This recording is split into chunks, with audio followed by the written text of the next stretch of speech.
Alright, so this is going to be the first episode of this podcast. I have no clue what I'm going to call it. I legit just thought of doing this last night while I was sitting on a bench, just thinking. And I was like, you know what? It'd be cool. Well, okay, actually, I was talking to myself. I was like having a conversation with myself. I was like, you know what? Wouldn't this be pretty cool if I like made a podcast out of this and people could listen? So here we are. I have no clue what we're going to call it or anything, but I'm not even on a script or anything. I'm just on my voice memos app, and I'm legit just going to say the first thing that comes to mind, and I'm going to have a conversation with myself. And then, like, once more people watch or listen or whatever, I'll probably, like, answer questions or talk about certain topics, probably get people on here, because that'd be cool. Probably, I want to get my friends on here first before I just get, like, random people. Okay, anyway, we're thinking too far ahead. We are on the first episode, and I've already envisioned something crazy. Okay, but,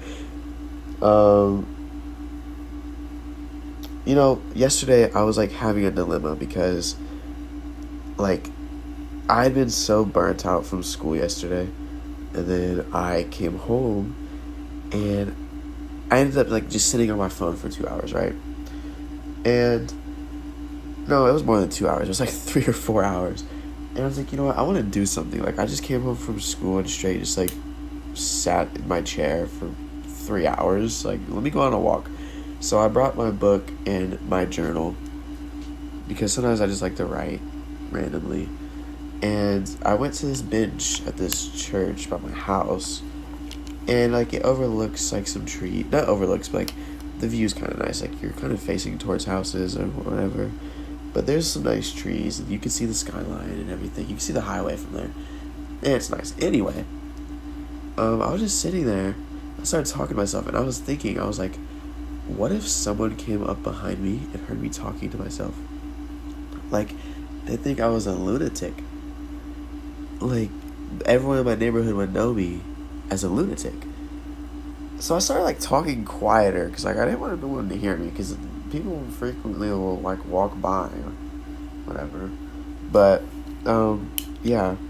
And I felt kind of better after that whole experience, because just sometimes you just need to sit down and have a conversation with yourself, Because, like, I've been focusing a lot on mindfulness recently and all that kind of stuff, and, like, just being more conscious in your everyday life and not letting things go by in a blur. Because it feels like these past, like, 4 years of my life have just honestly been a blur. And I'm starting to realize all of the reasons why. It's because I haven't been mindfully living. I don't mean for this to sound preachy. Like, I'm literally just talking about my personal experiences. So if it comes across like that, don't mind that. Just whatever. Anyway, what was I saying? I lost my train of thought. Oh yeah, so the mindfulness thing. I feel like these past 4 years, I've just kind of been, like, living on autopilot, just kind of, like, going through the motions, whatever, not really, like, living.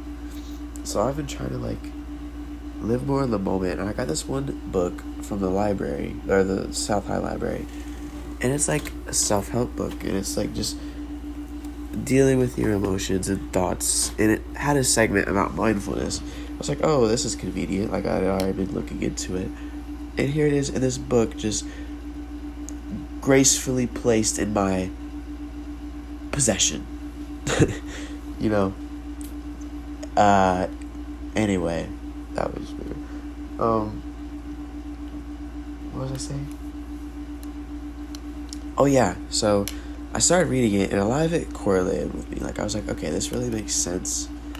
And not a lot of the exercises. There's only really one exercise to follow, and that's just, like, breathing in and noticing that you're breathing, and then breathing back out, noticing, like, like the standard things you do with, like, breathing practices or meditation or whatever. And it's really just getting you trained to focus on yourself in the moment and what you're doing, opposed to, like, being in your thoughts and, like, everything, this and that, and, like, stressing about the future or reminiscing on the past, like, living in the present. And of course, no one's going to be fully 100% mindful, because when you're doing mundane activities such as just, like, if you're in school and you're in a class you hate, Like, for example, for me, that's history.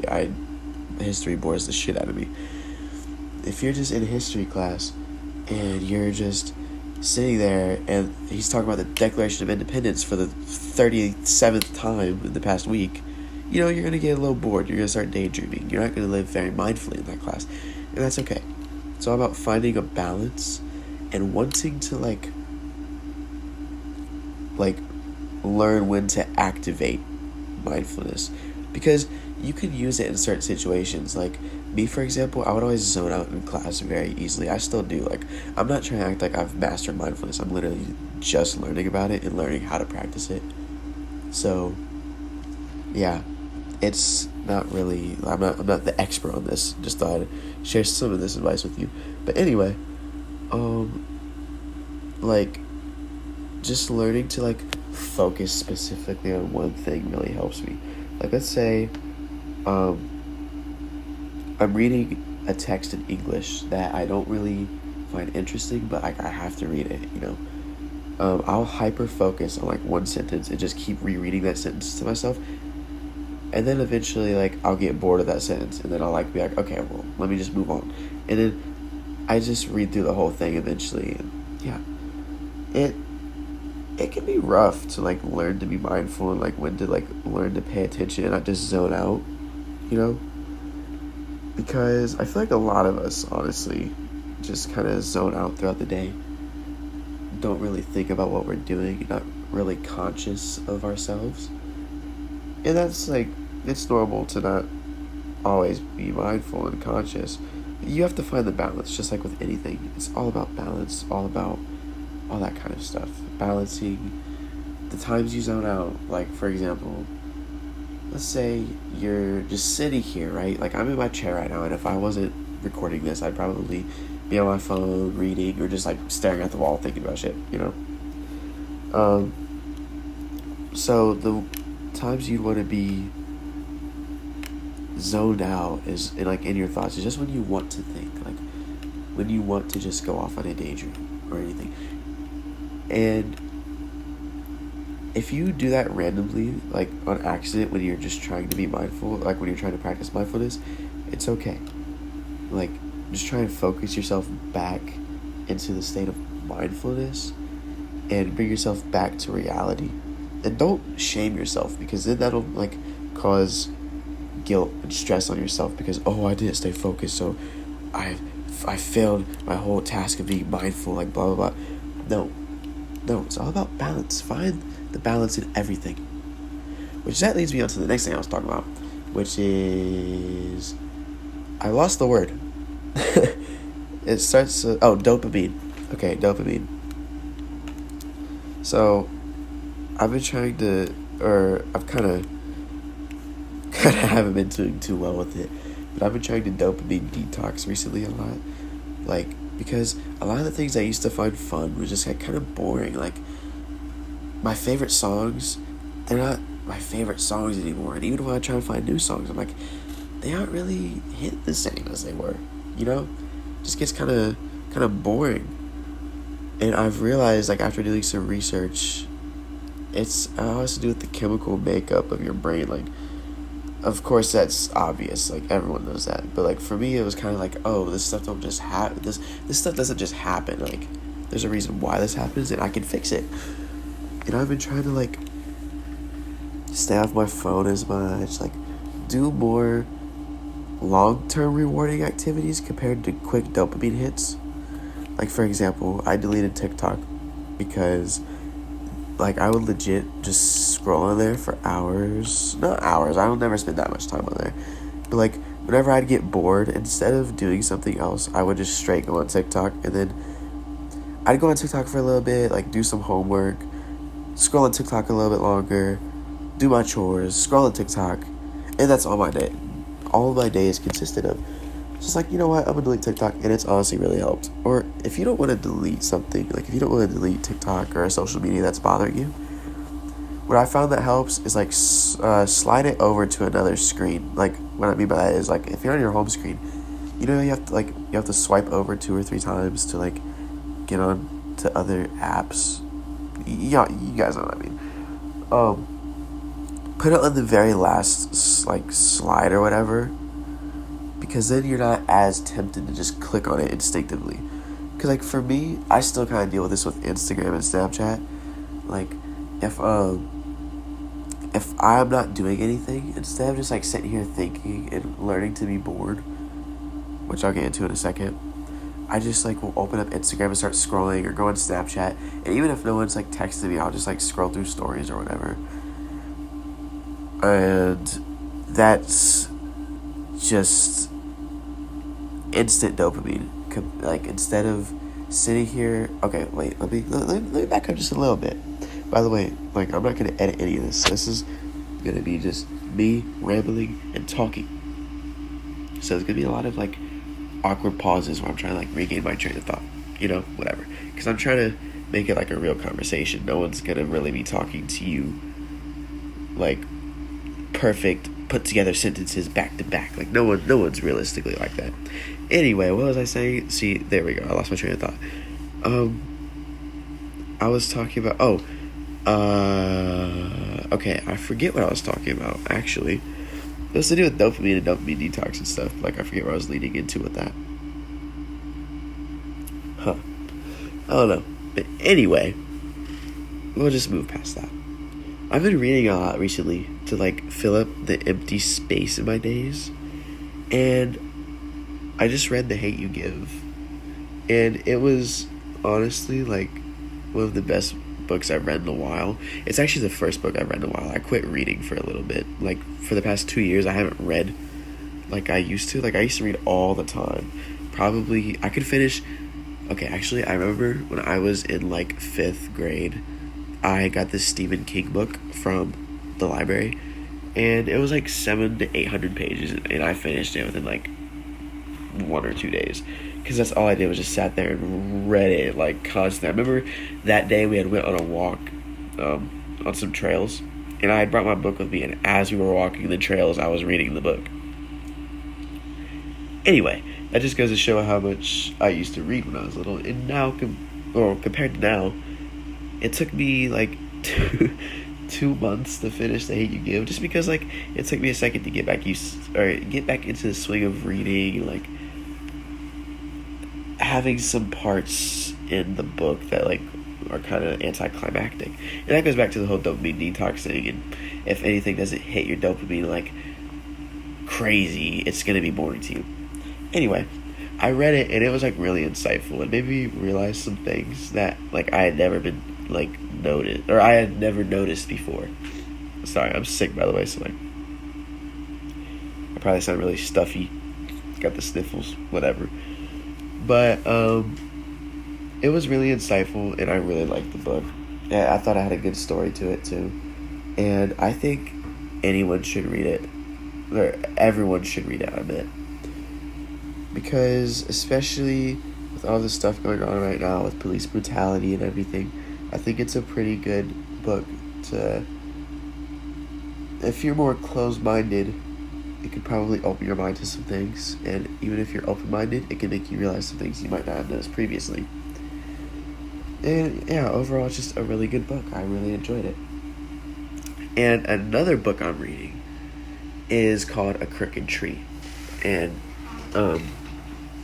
it's pretty good so far. I'm like 50 pages in. I started reading like 2 days ago, and it's like I think it's more of like a slow burn, or like not really a slow burn, but like a slow rise to the climax, because like there was a pretty eventful thing that happened in the beginning of the book. I'm not gonna like go too much into it in case you guys want to read it, but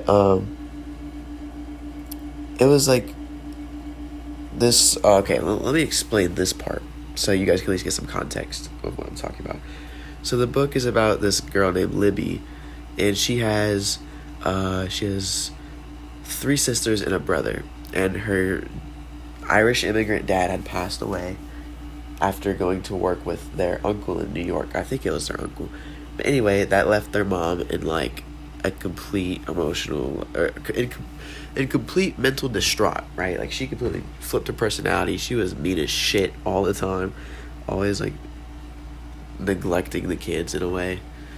And anyway, the youngest, or no, she's the second youngest. The second youngest, Ellen, she she was pestering her mom about going to art school or like an art camp over the summer, and she was like, "Mom, you never let me do anything, blah blah blah." And she just like kept getting on her nerves, and finally, her mom like, she pissed her mom off so hard that it was like the last straw, and she kicked her out or Ellen's mom kicked her out of the car on the side of the highway at like 11 o'clock at night, 10 o'clock at night, and it was pitch black.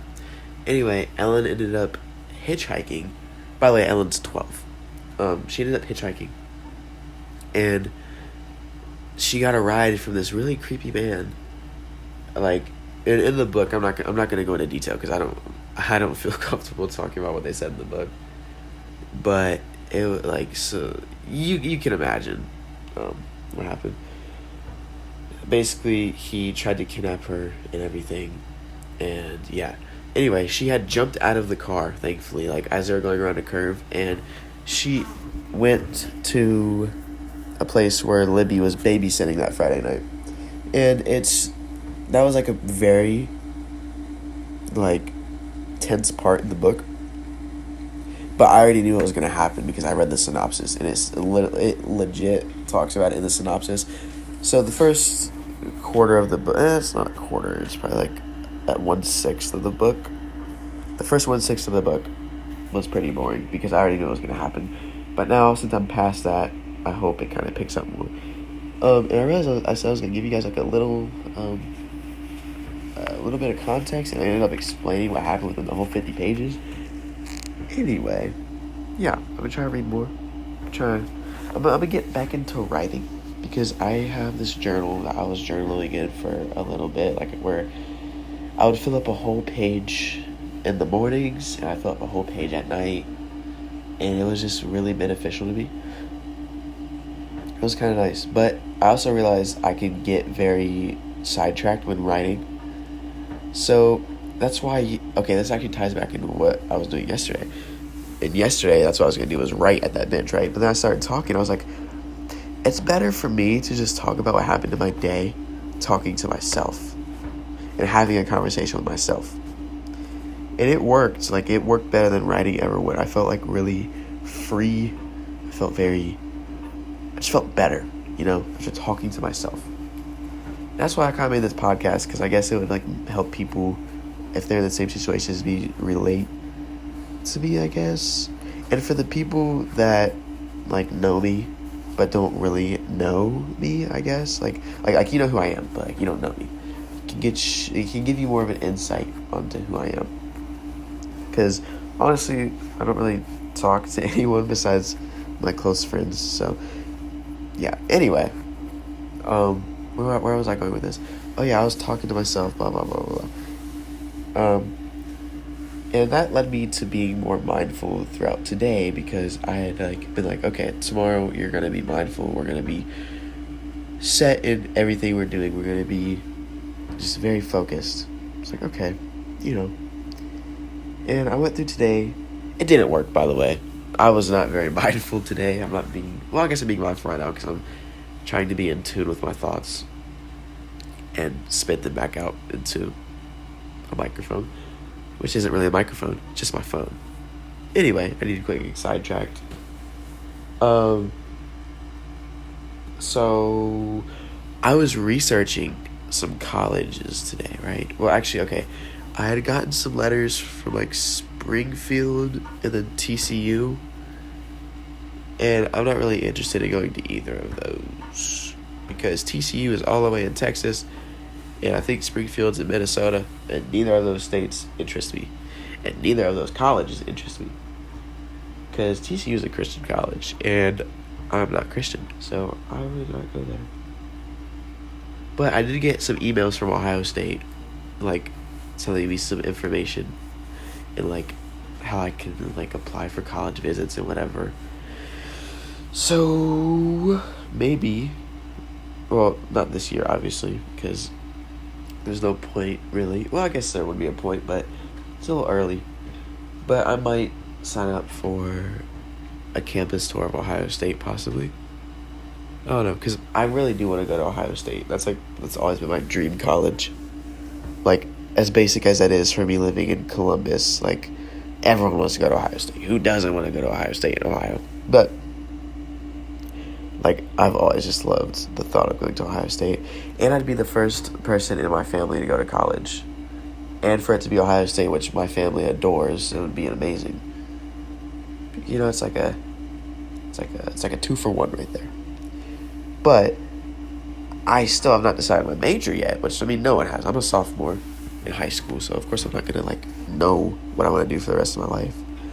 But I've been thinking about doing something with environmental science for a while, actually. When I was little, I guess when I was little, I was more interested in atmospheric sciences, such as, meteorology and, stuff like that.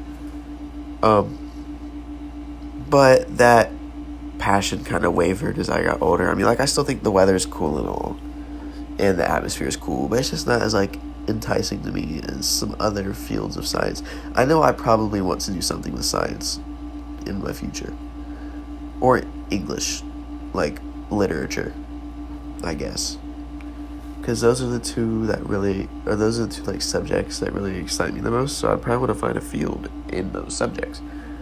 But I've been thinking about some environmental science, maybe some, something to do with chemistry, maybe biochemistry. I don't know. I feel like that could get kind of tedious, though, because I feel like that could get kind of boring, biochemistry. Not necessarily boring, but it's just not, the most interesting thing to me.